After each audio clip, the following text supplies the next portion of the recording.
Diga glória a Deus. Quero convidá-los a abrir as nossas Bíblias no livro de João, capítulo 15, verso 5. João, capítulo 15, versículo 5.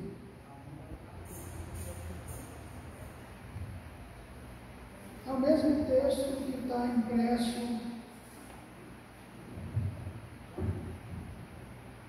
nas nossas mensagens todos os dias pela manhã.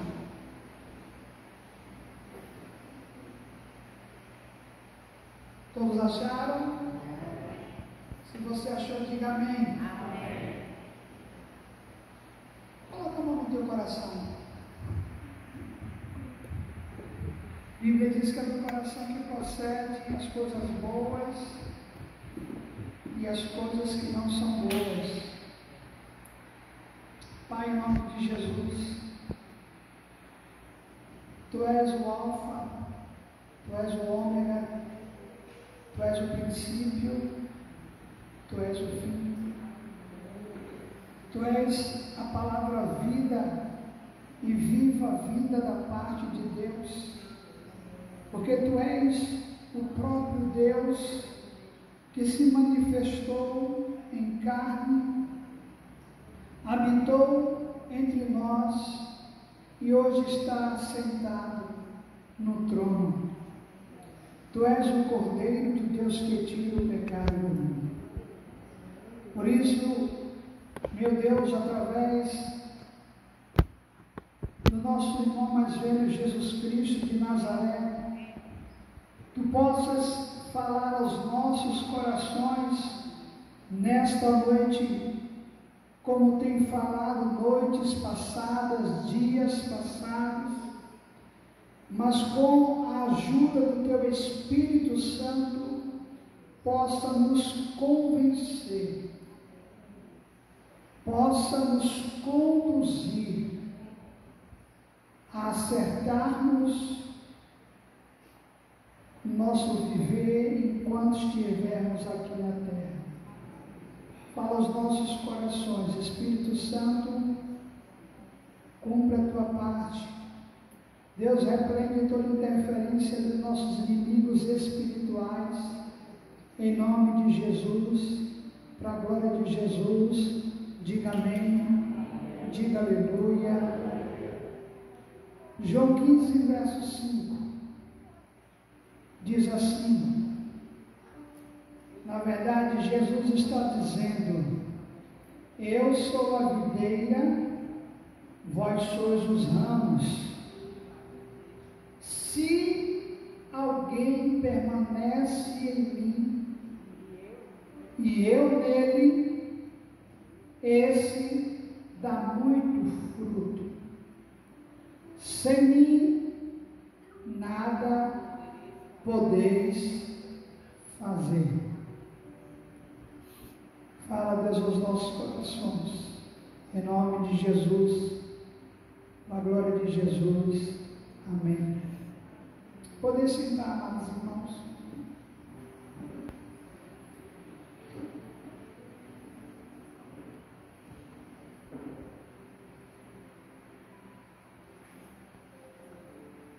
Amados, quando nós lemos a palavra de Deus,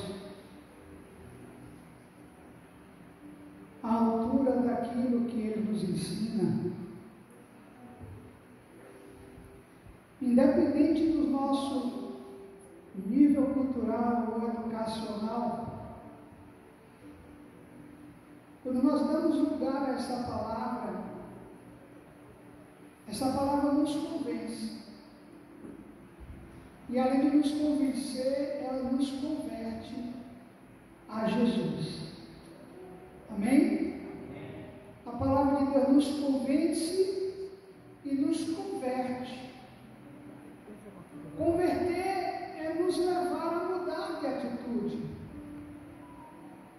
mudar de ação, mudar de pensamento.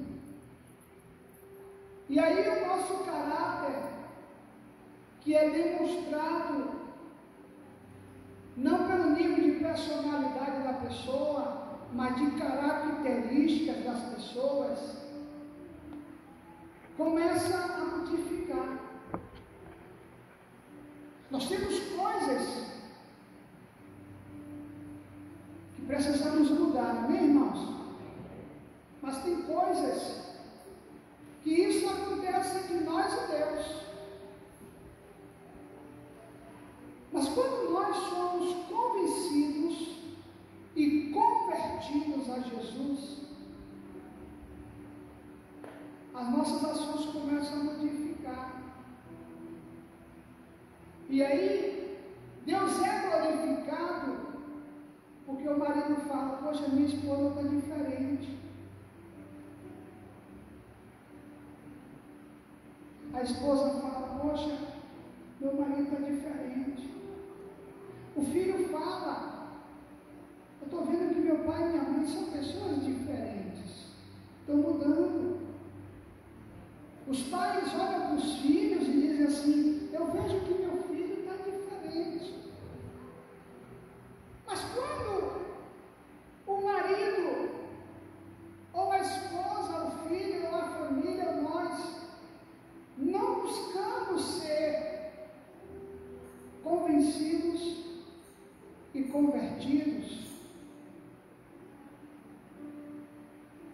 aí as pessoas olham para nós, olham para mim, olham para vocês, olham para nós e dizem assim: ser como fulano e tal, eu não quero ser crente não. Quem já ouviu isso? Ontem eu saí, fui fazer algo e estava chovendo, eu parei ali e os meninos que me conhecem começaram a conversar comigo e teve um senhor e por ver que o menino me chama de pastor, aquele senhor disse assim: mas o senhor sabe que, segundo a Constituição, só tem lugar para funcionários públicos, federais, estaduais e ser pastor. Eu olhei para ele e disse: o senhor está certo. O senhor está coberto de razão, prova que o senhor conhece a Constituição. Realmente, na Constituição, a única profissão que é assegurada pela Constituição, tanto é o funcionário público, federal, estadual, municipal, o único ser que é reconhecido é pastor, que é assegurado o direito. Aí ele disse: então isso está de boa. Ele disse: de boa eu estou porque eu tenho Jesus. Mas esqueça o ser pastor e veja o ser humano. Como assim o senhor quer falar? Ele: eu quero falar o que o senhor está puxando na sua. E eu gostei, vamos conversar. Primeiro, eu não concordo com ser pastor e a pessoa não ser formada. Eu não concordo. Mas eu tenho um pai que é pastor, eu tenho uma mãe que é pastora, eu tenho um tio que é pastor, minha irmã é missionária, meu irmão é missionário, e foi Deus que levantou ele, né? Mas eu faço a pergunta da seguinte maneira: se você vai ao médico, se você vai ao dentista, um oftalmologista, e você descobre que ele não tem diploma, você volta lá? Você volta?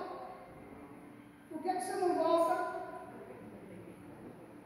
Porque ele é charlatão. Estou certo? Ele é charlatão. Irmão, você todo ano tem que fazer um preventivo. Não tem que fazer um preventivo? Obrigado.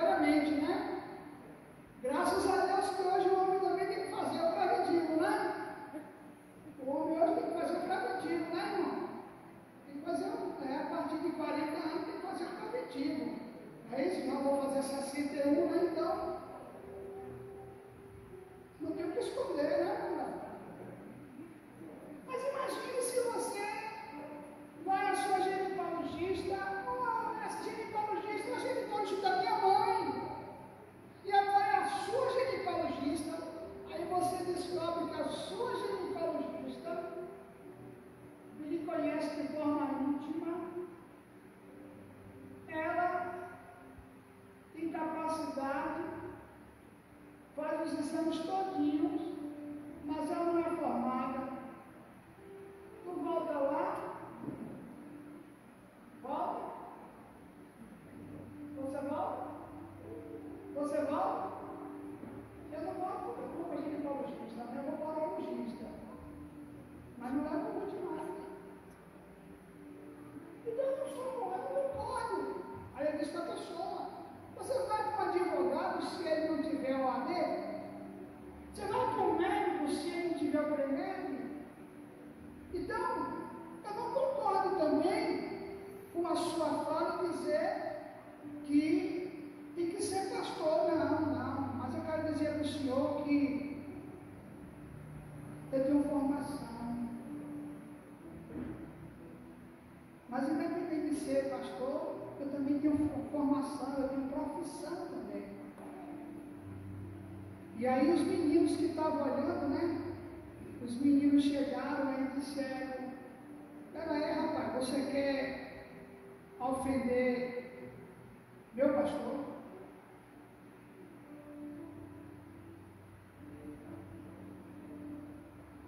E eles disseram assim, não, eu conheço o senhor. Eu conheço o senhor desde pequeno. Sei que muita gente fala horrores do senhor. Mas eu não acredito porque eu sei quem o senhor é. Entendeu até aí? O necessário, se você entender isso aqui, você vai compreender a palavra de Deus. Os fariseus, os essênios, os zelotes, os escribas, que eram os grupos religiosos da época, eles criticavam muito Jesus, porque Jesus veio, irmão Iraci, com um discurso que chamou a atenção deles. Jesus, quando veio, cumpriu a sua maioridade com os seus pais. Por isso que Jesus começou o seu ministério em quantos anos? 30 anos, porque naquela época a maioridade de sair de casa, depois dos pais a serem orientados, ajudados, era essa. Então Jesus cumpriu o seu papel como filho e agora vai cumprir o seu ministério, o propósito. E aí Jesus, quando ele sai, irmã Angelita, da casa dos pais, ele sai com um discurso diferente. Ele sai com um discurso que não, seu pai não era mais os pais paternos, e agora ele começa a dizer, eu e o pai somos um. Não era isso o discurso dele? Eu e o pai somos um. Aí esses grupos religiosos da época começaram a condenar Jesus, começaram a perseguir Jesus, não. Começaram a ver uma oportunidade de como acusá-lo. Mas sendo Jesus Deus, e Deus nele em forma de homem, porque tinha que se cumprir a profecia que Isaías deu, um menino se nos deu, e o seu nome será chamado Maravilhoso Conselheiro, Deus Forte, Pai da Eternidade, Príncipe da Paz. Ele tinha que se fazer cumprir a palavra. E aí, além dele dizer que era Deus, ele começou a agir como Deus. Como é que ele começou a agir como Deus? Ele começou a perdoar pecados, ele começou a curar pessoas, começou a ressuscitar mortos, ele começou a mostrar aquilo que o cego Bartimeu declarou sobre ele, que ele era o quê? Filho de Davi, que ele vinha de uma linhagem profética, ele vinha de uma linhagem sacerdotal e ele vinha de uma linhagem de Deus. Amém, irmãos? E aí ele começou, através do seu discurso, a andar na contramão da lógica do mundo, da lógica das pessoas, da lógica que as pessoas viam, porque as pessoas tinham a consciência que é da César o que é de César. Se alguém te bater na face, revida, não é isso? Aí vem Jesus com um discurso divinamente mostrado. E ele começa a mostrar, irmãos, que ele não somente dizia que ele era Deus, mas ele mostrava que era Deus. Quem está entendendo? Então você vai entender agora. E agora Jesus diz assim: eu sou a videira verdadeira. Jesus está dizendo: eu sou a árvore verdadeira. E meu Pai é aquele que cuida de mim. Toda vara, todo aquele que está em mim,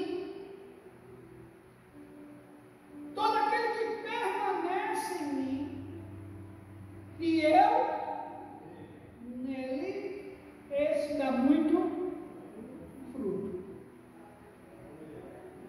Irmãos, dar fruto que agrada a Deus é uma coisa, e resultado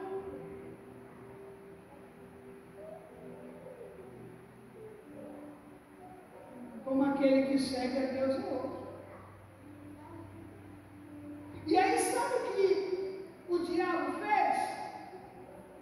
O diabo, vendo que isso é verdade,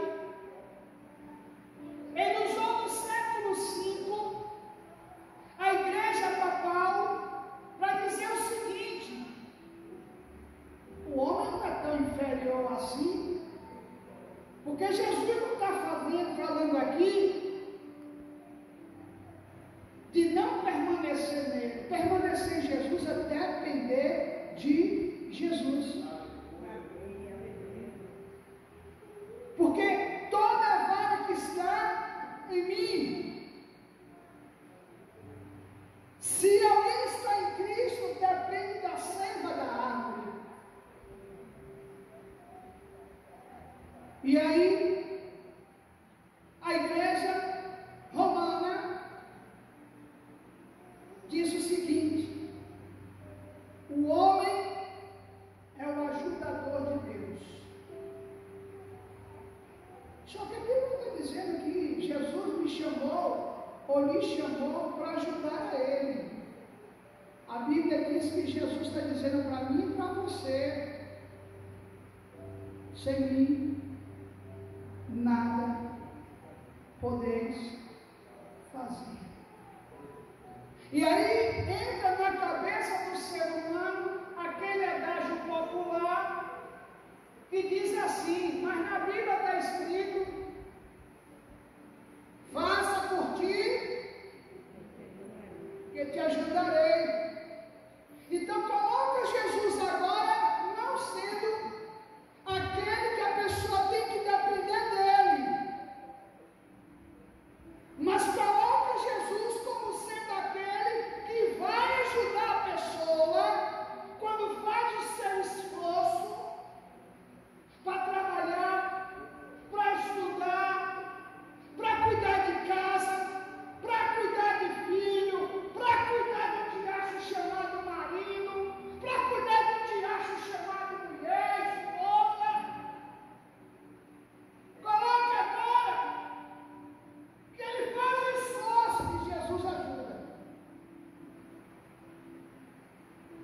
Jesus ele não vai nos ajudar. Porque quem compra é que dá o preço.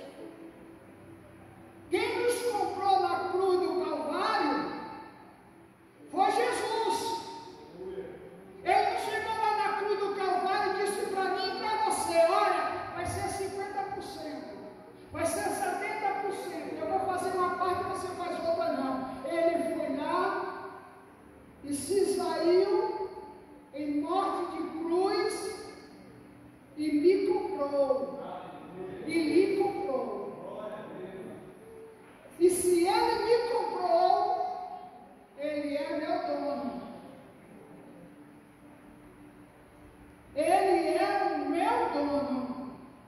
Ele é o seu dono. Ele é o seu dono. Vamos ver se você no final da mensagem vai dizer amém. Ou nós iríamos dizer, porque a Bíblia diz, quem tem Jesus aqui, levante a mão. Glória a Deus. Você tem dado fruto? O fruto de permanecer em Jesus não é, poxa, eu e Felipe tomamos a decisão, junto ao útil ao agradável, nós colocamos uma empresa de serviços. Tomamos a decisão de fazer isso. Deus está abençoando? Está. Está abrindo porta? Está. Mas isso é uma decisão que eu tomei com Ele, de fazer algo. Até porque para os outros não falar mais, né? E aí o que acontece? Esse dá fruto que Jesus está falando não é o resultado que eu estou tendo com o Felipe trabalhar, não. Ele vai me abençoar muito mais, ou nos abençoar muito mais, a partir do momento que eu e ele, com o resultado da empresa, formos fiéis a Ele. Mas isso não tem nada a ver com Deus. Isso foi um acordo entre eu e Ele. Porque Jesus diz assim: olha, aquele que está em mim. Você sabe por que muitas das vezes, ou na maioria das vezes, pode ser eu, pode ser você, pode ser nós, não conseguimos influenciar ninguém, ou a maioria das vezes não conseguimos nem influenciar Marcos dentro da nossa casa. A mulher não te vê como homem de Deus, o homem não te vê como mulher de Deus, o filho não vê você como uma mãe de Deus, um pai de Deus e vice-versa. Sabe por quê, irmãos? Porque nós não estamos cumprindo o propósito de Deus.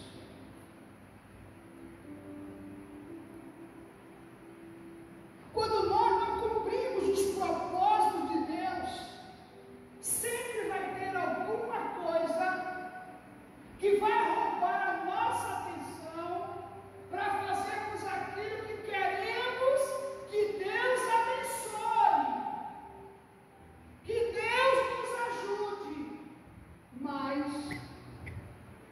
não tem nada a ver com Deus. Porque se tivesse com Deus, não conseguia roubar tanto a nossa atenção. Não conseguia. Nós ouvimos de uma cliente essa semana, a Felipe é testemunha, ela disse assim: olha, eu não vou receber vocês em casa agora, porque agora eu estou indo para a igreja. Eu estou indo para a igreja porque eu não posso deixar de agradecer a Deus pelo aquilo que Ele tem feito na minha vida. Poxa, a dona do serviço, ela que ia pagar, ela que ia comprar o material, ela não poderia receber numa casa nessa terra, porque ela tinha um compromisso com Deus. E quantas as vezes, irmãos, nós desfazemos o nosso compromisso com Deus?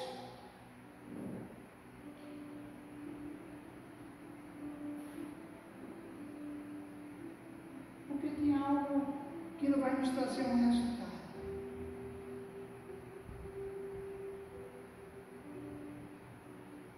Ah, mas eu posso buscar Deus em qualquer lugar. A Bíblia não faz isso não fala isso não. Hebreus 10, 25.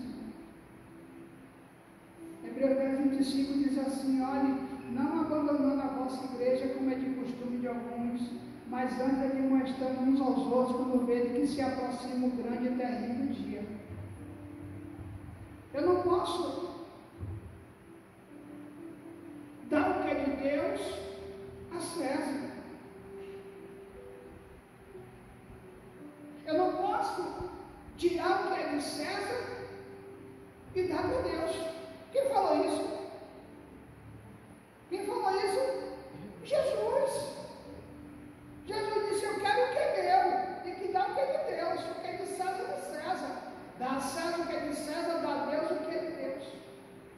Então, muitas das vezes, irmãos, nós não conseguimos crescer. Não estou dizendo que é crescer no estudo, crescer como empresário, crescer como aquilo que você escolheu. Não, irmãos, é crescer com Deus. Porque vai chegar o dia, vai chegar a hora que eu, você, nós vamos ter que se encarar Deus. E essa hora? Você vai dizer o quê? Eu vou dizer o quê? Não, Senhor, mas eu estava trabalhando, eu estava ganhando dinheiro para sustentar minha família. Não! Foi uma escolha sua. Foi a escolha da irmã.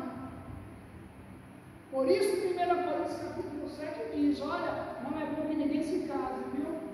Está escrito. Quem procurou sair para se coçar foi você. Quem procurou uma perna de calça para você se encostar foi você. Quem procurou uma saia para ficar junto foi você, meu irmão. Foi você. E eu tenho certeza que você não tem certeza e vai dizer assim: foi Deus que me deu.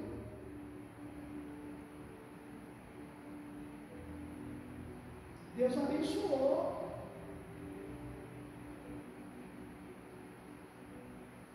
Então é necessário que eu entenda, queridos, que Deus quer que nós produzimos frutos para alcançarmos sucesso certo. Eu posso ouvir amém? Amém. Esse texto não se trata de crescer, não se trata de crescer, mas sim de permanecer em Cristo. Permanecer em Cristo. E aí eu começo a me enganar: não, mas eu não ganho ninguém para Jesus, porque você está fazendo a coisa errada. Imagine você que está fofinho ou fofinha, você começa a fazer exercício, não precisa para academia não. Você começa a andar. Então, tem dificuldade, pede ali umas dicas, net. O net sabe dar. Se tiver dificuldade, você procura o irmão Roberto, porque ele sabe para a academia, ele sabe o exercício da academia. Aí você começa a fazer caminhada 15 minutos por dia. Você vai engordar ou vai emagrecer? Hein? Vai engordar, né? Não, vou emagrecer. Por que você vai emagrecer? Porque você está fazendo o que é certo. Eu duvido. Se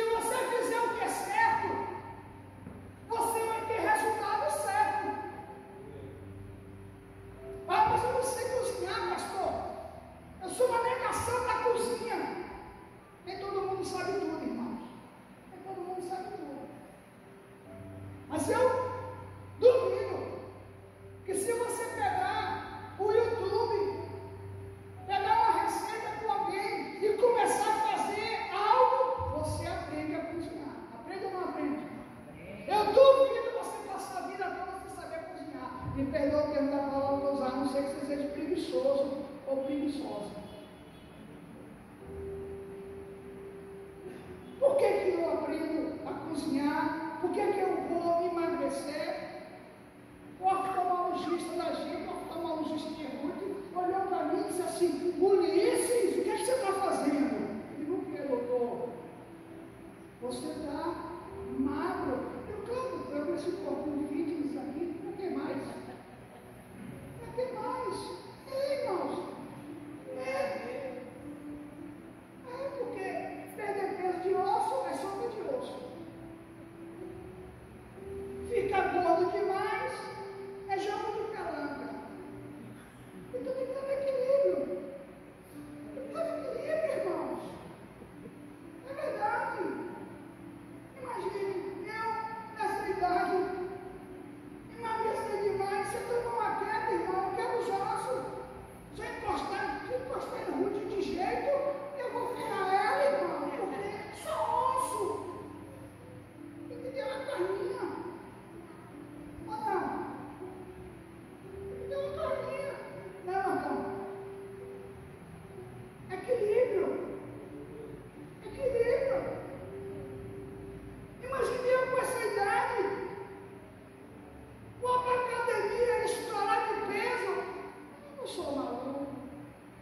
Não sou. Em primeiro lugar, o coração não aguenta tanta emoção. Ir para a academia hoje até é ruim, né? É tanto jogo de visão. Só a graça de Deus. Ir para a academia hoje é terrível, irmãos. Não precisa ir para a academia. A gente passa na rua, está o povo, já viu, Angelina? Está o povo, né? Meu Deus, as roupas, como é a roupa, irmão? Sabe, um no Polo Norte, outro no Polo Sul. Sabe, o negócio estica daqui, estica dali. Eu acho que não pode nem apertar o Nelson o cadastro. Porque certas roupas de malhação, se for apertar o cadastro, acho que sai cortando tudo. Sabe o que é isso, irmãos? É andar na mão do mundo. E permanecer em Jesus, você sabe o seu lugar. Olha o que Jesus diz: aquele que está em mim. Como é que eu vou frutificar? Sabe como é que você vai frutificar? Quer aprender a frutificar? Quem quer, diga amém. Amém. Primeiro, eu tenho que saber quem Yeshua é para mim. Quem ele é para mim?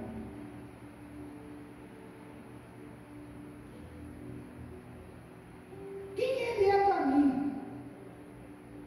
E quem ele é na minha vida? Uma coisa é saber que Jesus é o Salvador, que Jesus morreu na cruz do Calvário. Outra coisa é eu entender que eu dependo dele. Sem ele eu não respiro, sem ele eu não consigo nada. Irmão, sabe por que eu oro? Sabe por que eu vim para a igreja? Sabe por que eu busco a Deus? Sabe por que eu acordo de madrugada para orar? Sabe por que é isso, irmãos? É porque eu dependo de Jesus. Porque se eu quiser depender de mim mesmo, não vai dar nada certo.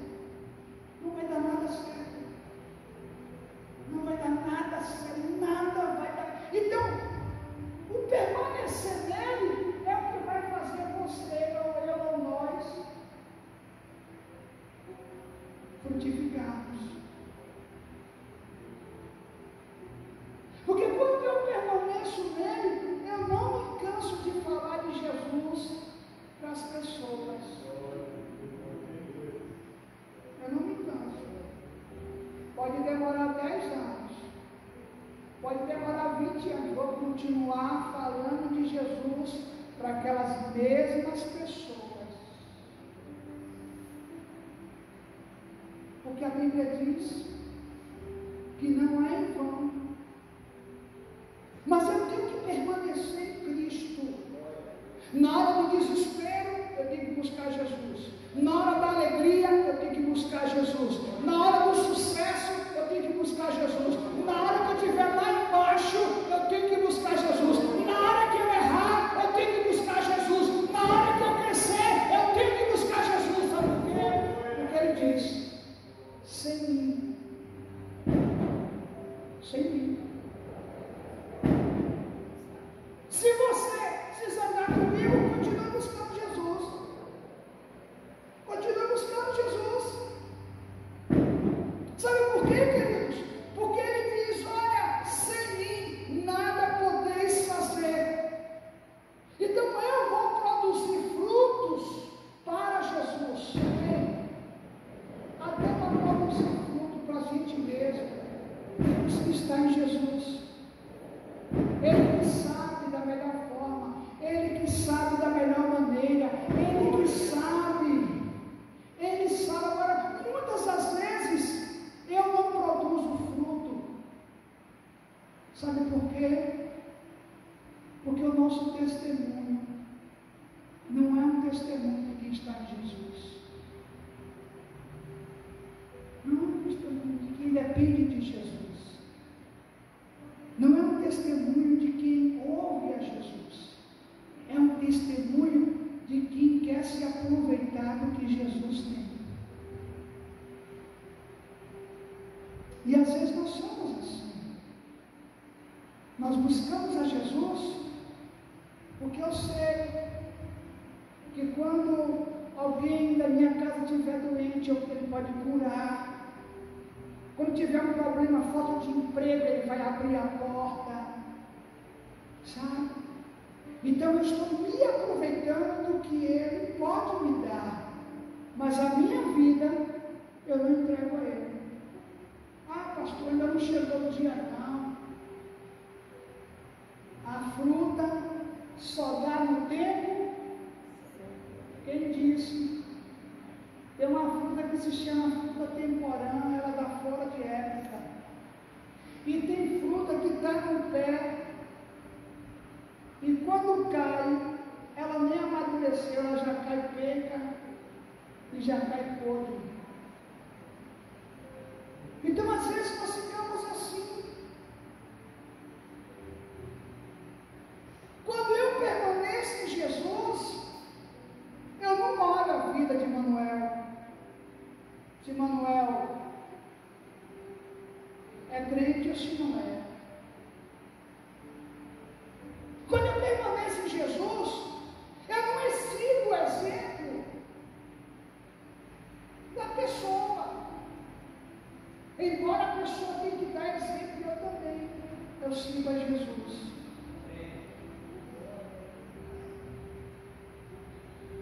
E eu posso ser amigo de quem for. Eu não deixo de ser quem Jesus quer que eu seja. Por causa disso. Por quê, irmãos? Porque eu permaneço em Jesus. Eu permaneço em Jesus. Eu permaneço em Jesus. Porque hoje nós estamos vivendo momentos onde as pessoas querem tirar proveito de outras e dos lugares de outras. Ou quando a coisa acontece com alguém, seja familiar, seja pai, seja mãe, seja filho, a gente não encara a realidade. A gente coloca a culpa em outra pessoa.